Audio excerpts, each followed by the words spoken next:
we go. Can I get a brave soul that volunteers to start for the class? Give me the first step. Any kind of brave soul? Okay, good. So it's going to be f of x equals 3 bracket x squared plus 5/3 x plus 2. Great. All right, Jennifer, you're up next. What comes next? Why is it plus 2? Thank you. Thank you. Thank you. Jennifer, go ahead. Divide by 2x squared. Okay, guys, I can't hear, please. So this turns to be, do I need to show how I get 5/6? Do I need to show that? Okay, if you want to know how I got that.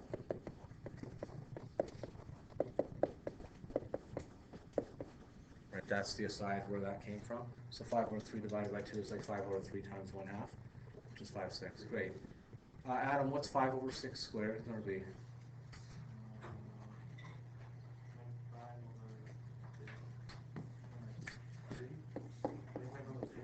36, great. Okay, the reason he got that, I hope, was 5 times 5 is 25 and 6 times 6 is 36. Great. Okay, Riley. What do I do next, please?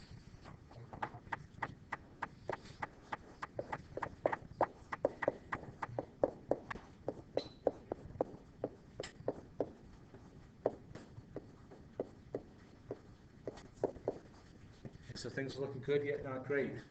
Liam, what do you do next, please? Good. So it's going to change to 3 bracket x squared plus 5/3 x plus 25 over 36 minus 25 over 12 minus 24 over 12. Okay, I'm going to take a step back here because this is where people get confused. That's great, not Liam, somebody else. Where did that 25 over 12 come from? Someone be brave and tell me. Go ahead. Well, it would have been 75 over, wouldn't it? Because it was 75 over 36, but you just... Yeah. So what I did there was, I just did 3 times 25 is 75 divided by 36. The other thing you can do, you can either multiply the numerator or divide the denominator, right? And the same thing works out. So 75 over 36 is like 25 over 12. The second question is, why did I put 24 over 12 there? Okay, go ahead. So it'll be easier to subtract. Yeah, because you need a common denominator, right? To subtract, very good. Right. Brad, you're up. Can you factor those brackets, please?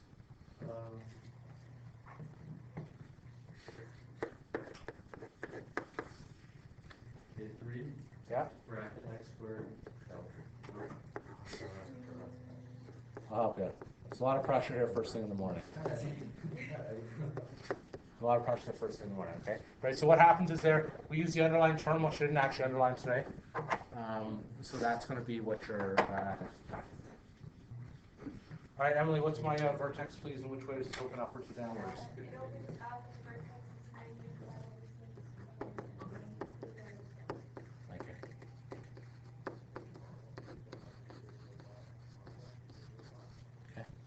Okay, I'm going to go through the graphs, 6 graphs from yesterday, as quickly as I can.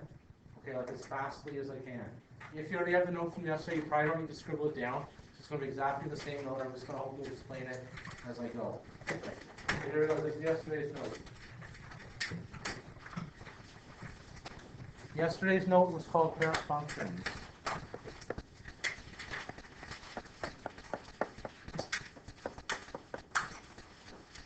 Okay, a parent function is like the base standard regular function that we're going to use. After that, we're going to transform them. We're going to do all sorts of weird things to them in this course, but these are like the basic visual clues. So what I'm saying is, if I want to know what a quadratic looks like, you should have an idea. Look at the parent function and say a quadratic looks like this. If I say what's a square root function, you should know it looks like this. These are the types of things that I want to get out of yesterday's lesson. Okay, and the remaining rate. So letter A, I'm going to say it's called a linear function.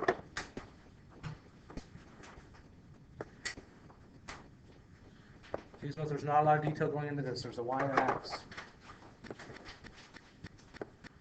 Okay. So we're going to say this is a linear function.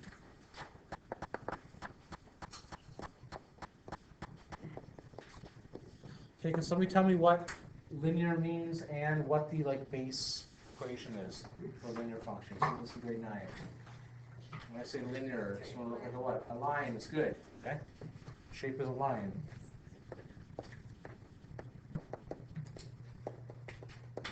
And the standard form is y equals mx plus b. Now here's the tricky part. Because part of what I wanted you guys to get yesterday was the idea of the domain and range. All right, so this will be the same that's on your note from yesterday. There's nothing changing here. What's the domain? I need to get this in English here. Liam, go. Anything. Okay. So the way you write anything on your domain for my x values is x goes infinitely big, sort of like this. Okay, so it's going to go from negative infinity on the left by spreading the graph left and right, no problem. Someone else here, please. What's the range going to be? Right, go ahead. Anything. Good. And again, I know this is all written on your page, but this is sort of the explanation of what this actually is here. Okay, so the x values are spanning this way, the y values are spanning that way. It's okay with graphs that have any possible value. That's not an issue. Letter B. It's going to be a quadratic.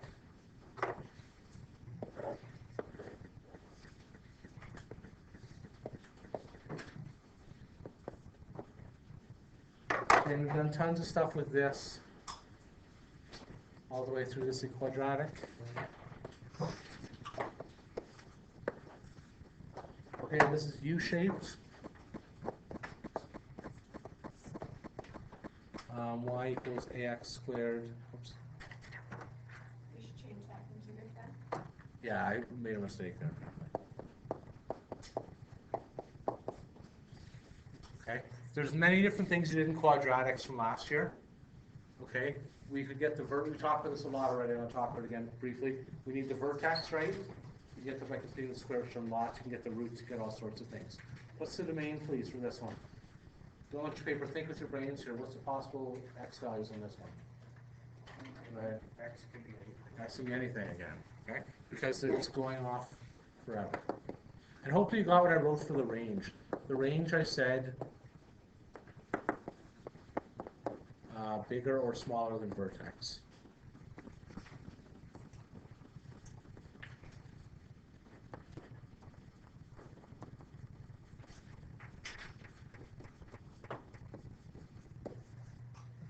Okay.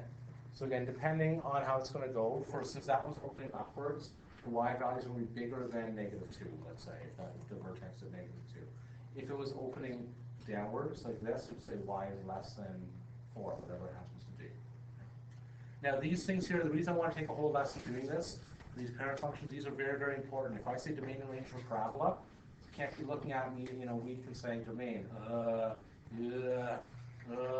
Okay. For domain, it's got to be, for a parabola, it's always anything. Okay, and after today, I'm hoping that everyone sort of gets that and can repeat that, right? The graph's going off anywhere. Okay? Good? I didn't mean to say I'm just mentioning what teenagers sound like when they don't. All right, next is going to be the, I'm going to do square root function. This is the next one because we're talking with this guy today, actually, so this is a good nice little lead into today's lesson. Square root function looks something like this.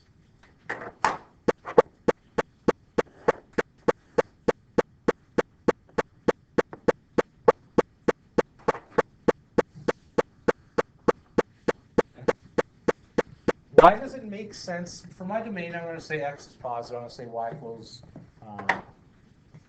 the equation here is going to be y equals, what is the square root of x?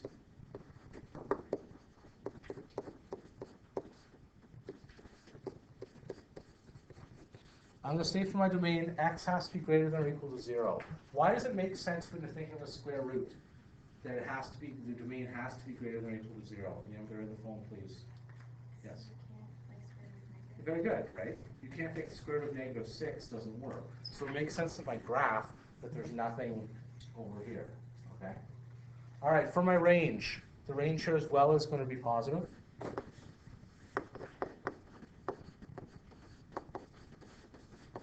Okay, so that's going to give us, again, positive numbers. So take the square root of 4. The answer is actually plus or minus 2, but in the positive square root, it's just going to be positive. Okay? If you want to call, you could also do this if you want to, and this would be y equals negative square root of 10, negative square root of x. Okay, right? So that would be the non-function, right? You put in x equals 4 and 2 answers. Is this going too slow? Do you guys really need me to do this? Justin? You really need me to do this? Yes.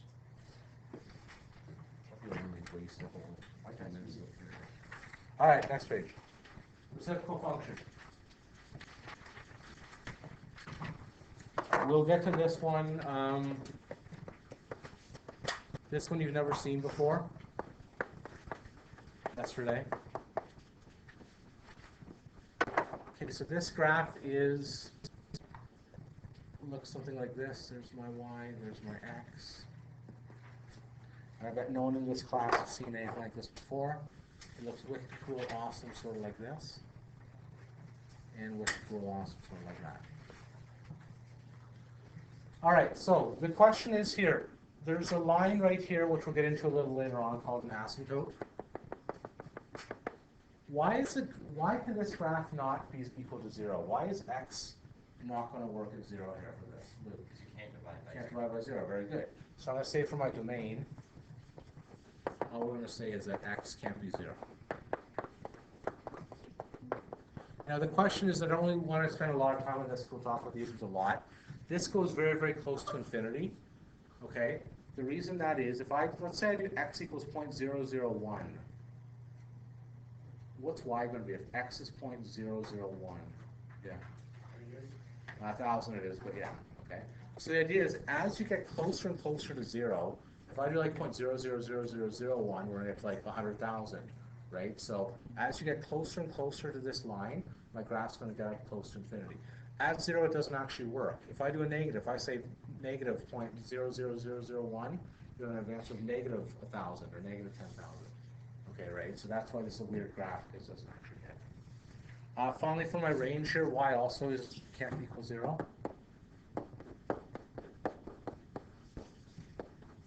The reason for that is the same thing. If I say x is 10,000 this way, 1 divided by 10,000 is a very small decimal. But if I do 100,000 over here, 1 divided by 100,000 is still a small decimal, but won't actually hit 0.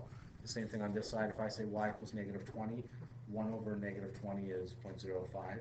Right? 1 over negative 10,000 is negative 0.001, so it's not going to hit 0. Is this helpful at all, or not really? Because that's basically the same lesson as yesterday. Okay? Okay. This one we're doing a lot here in about 2 chapters. What's next? Oh, absolute value function. This one we're not going to use that much, but that's what Walter puts it in his course, so I'm going to put it in mine too.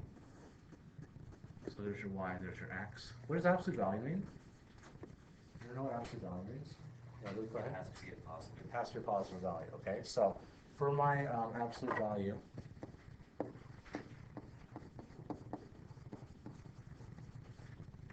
it's going to be f of x equals absolute value x. So the graph, and you guys saw this yesterday, looked something like this. Why does it make sense that the graph would look like that? Can't be negative, right? Like it should go, as this is like the line of, this is the graph of x, looks something like this, right? But it's going to just reflect only on the negative side for that. Right? Let's look at domain and range. I got a brave soul as raise their hand and say, what's the domain for that equation, do you think? Yeah, go ahead. X, x is infinity. X setting.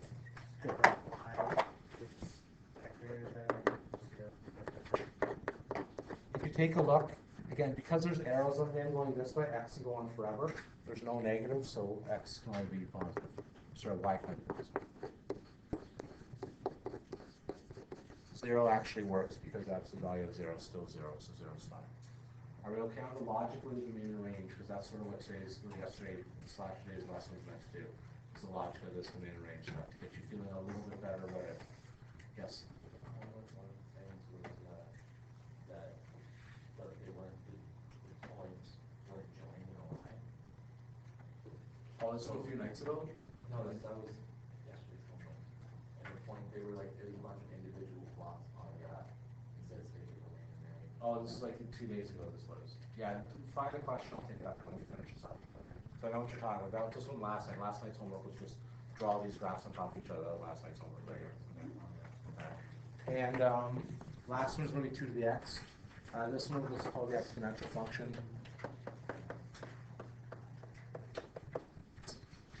We'll say f of x equals, it's actually a to the x instead of 2 to the x. You can put any number there.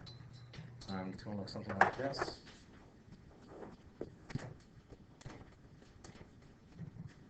There's my y, there's my x.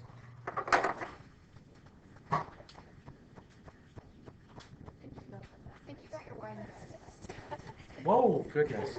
You know what? I thought I was better from yesterday, but apparently I'm not mentally back yet. Thank you. You know, that's the first time I've ever done that, ever in my life. We should have caught it on film. It is actually. I think it's being recorded right now. My wife will never respect me again. Okay. Now, what this is like 2 to the x. That means you're going to multiply by 2 again and again and again. So if you're using your calculator, you do like 2 to the 10. That's going to be a huge number. That's like 1,072 or something, 1,024 way up here. Let's say you do like 2 to the negative 10. What's 2 to the power negative 10 going to equal?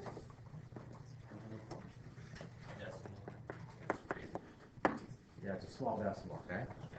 So 2 to the negative 100 is also, whatever, 2 to the negative 1,000. Right, going on again and again and again. So all that, when you have a negative exponent, right, you're just dividing by 2, that's all it's going to be. So back to this here, my domain is going to be what? And they're all the same. What's the type for this graph? Anything, good. If you want to get half a mark on every single graph I do, just tell me the domain is anything. Because it will be pretty much for all these graphs, the domain is anything, right? Range, this one's a little bit trickier. Yeah, go ahead. Y has to be bigger than 0. Good. It cannot actually touch the line. Okay, if you do take 10, if you do 2 to the negative 1,000, it'll still be 0.000000001 or something, right? Imagine this like, I take this paper, I rip it in half. So I'm actually going to do it, you're always going to left a little bit of something, okay? Those are the main graphs we do. Should I scare them, Liam, and do the last graph we do in this course or not?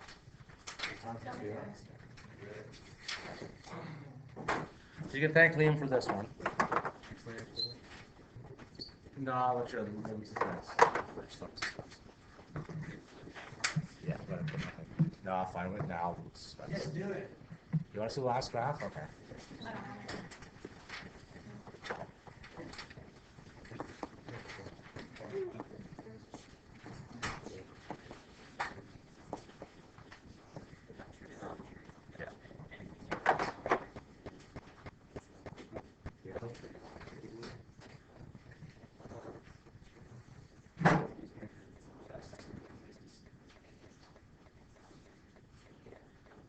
Okay, so these graphs we'll get to a little later on, okay, but they're going to look something like this. What do you mean, ooh? Don't say ooh. Oh, yeah, that one. Oh, that one? It was an easier graph. Okay, so the domain for this is anything again, like every graph. And the range is from -1 to 1. We'll get to those probably after Easter, so that'll be your nightmare at the second half of the course. Sorry, I didn't mean to say nightmare, your friend. Like the little first round, early April. Okay, good. I'm going to pause and we'll get started. That was yesterday's lesson. Okay, that took 10 minutes.